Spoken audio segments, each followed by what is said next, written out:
మనం వేడుకుంటే మన కష్టాలు దూరం అవుతాయని విశ్వసిస్తే, అలాంటప్పుడు అల్లాహ్ తబారక వ తఆలా మన ఆ కష్టాల్ని చాలా సులభంగా దూరం చేసేస్తాడు. అల్లాహ్ని వదిలి ఏ విగ్రహాలను అయితే మీరు పూజిస్తున్నారో, వేడుకుంటున్నారో, అర్జించుకుంటున్నారో అవి మీ వేడుకల్ని వినను కూడా వినలేవు. ఒకవేళ విన్నా కూడా తిరిగి జవాబు ఇచ్చే శక్తి వాళ్ళకు లేదని అల్లాహ్ తాలా ఖురాన్ మజీద్లో చాలా స్పష్టంగా బోధించాడు.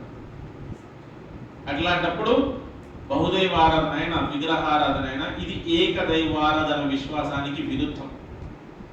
ఒకవేళ మనం అల్లాహ్తో పాటు ఇతరులని అల్లాహ్ ఉనికిలో అయినా, అల్లాహ్ గుణగణాల్లో అయినా, అల్లాహ్ ఆరాధనలో అయినా ఇతరులని మనం భాగస్వాములుగా చేస్తే, అంటే అల్లాహ్ ఆరాధనకరుడే, అల్లాహ్ ఈ సృష్టిని సృష్టించడంలో ఒక్కడే, కానీ కష్టాలు దూరం చేయడంలో, బాధలు దూరం చేయడంలో, రోగాలు చేయడంలో అల్లాహ్తో పాటు వీరు కూడా ఉన్నారు భాగస్వాములు, లేకపోతే వీళ్ళు సిఫారసు చేస్తారు అని ఒకవేళ మనం అనుకుంటే ముసల్మాన్ అనబడడానికి మనకు అర్హత లేదు.